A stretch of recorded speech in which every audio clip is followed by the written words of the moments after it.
നമസ്കാരം, news prime മലയാളത്തിലേക്ക് സ്വാഗതം. തെരഞ്ഞെടുപ്പുകൾ നടത്തുമ്പോൾ സുതാര്യതയില്ലെങ്കിൽ വലിയ രീതിയിലുള്ള റിസൾട്ട് വ്യതിയാനം വരും എന്നുള്ളതിൻ്റെ വ്യക്തമായ തെളിവുകളാണ് പഞ്ചാബിലെ തദ്ദേശ സ്വയംഭരണ തെരഞ്ഞെടുപ്പ് കേന്ദ്ര ഇലക്ഷൻ കമ്മീഷന് കൃത്യമായ ഒരു മാർഗനിർദ്ദേശം എന്ന രീതിയിൽ കൊടുത്തിരിക്കുന്നത്. പഞ്ചാബ് സർക്കാർ തന്നെയാണ് ഇതിന് മുൻകൈ എടുത്തത്. ഇതുപോലെ തന്നെയാണ് തെലങ്കാനയിലും അതുപോലെ കർണാടകയിലും അതാത് സർക്കാർ, അതായത് അവിടെ രണ്ടിടത്തും ഭരിക്കുന്ന കോൺഗ്രസ് ആണല്ലോ, അവരുടെ നേതൃത്വത്തിൽ സർക്കാരിൻ്റെ കീഴിലാണല്ലോ സംസ്ഥാന തെരഞ്ഞെടുപ്പ് കമ്മീഷൻ്റെ കാര്യങ്ങളൊക്കെ വരുന്നത്. എന്നാൽ ദേശീയ തെരഞ്ഞെടുപ്പ് കമ്മീഷനെ നിയന്ത്രിക്കുന്നത് അനിയന്ത്രിതമായി കേന്ദ്ര സർക്കാരാണ് എന്ന് മനസ്സിലാക്കിക്കൊണ്ട് തന്നെയാണ് കേന്ദ്ര സർക്കാരിന് ഒരു മറുപടി എന്ന രീതിയിൽ ഈ തദ്ദേശ സ്വയംഭരണ തെരഞ്ഞെടുപ്പുകളുടെ ഫലങ്ങൾ വിവരിക്കുന്നത്. സുപ്രീം കോടതി തെരഞ്ഞെടുപ്പ് കമ്മീഷനെ നിരീക്ഷിച്ചു വരികയാണ്.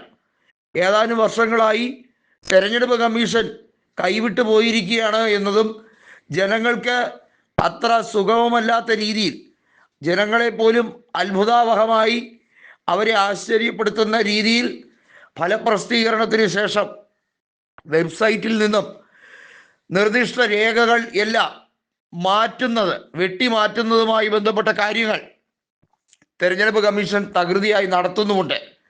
ഇതെല്ലാം സാധാരണക്കാരെ കുഴപ്പിക്കുന്ന ചോദ്യങ്ങളാണ്.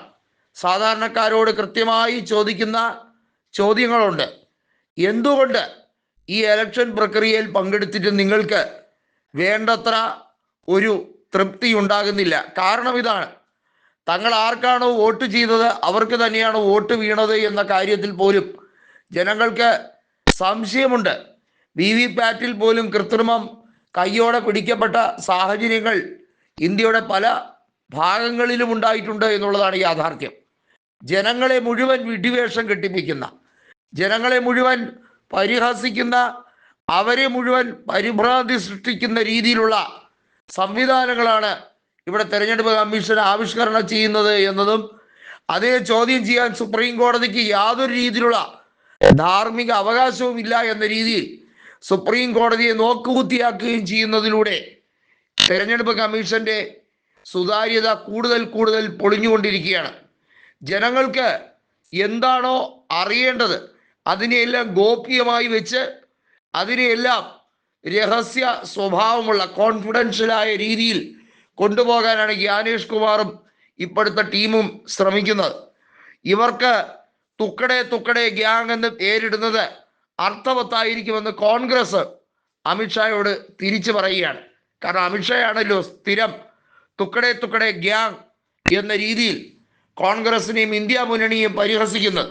എന്നാൽ ഈ രാജ്യത്തിൻ്റെ ജനാധിപത്യ രീതികളെ തന്നെ കൊള്ളയടിച്ച് ജനാധിപത്യ സ്വഭാവത്തിൻ്റെ സമ്പൂർണ്ണ രീതികളെയും താറുമാറാക്കിക്കൊണ്ടിരിക്കുന്നവരെ എന്താണ് വിളിക്കേണ്ടത് എന്നത് ബാക്കിയാവുകയാണ്.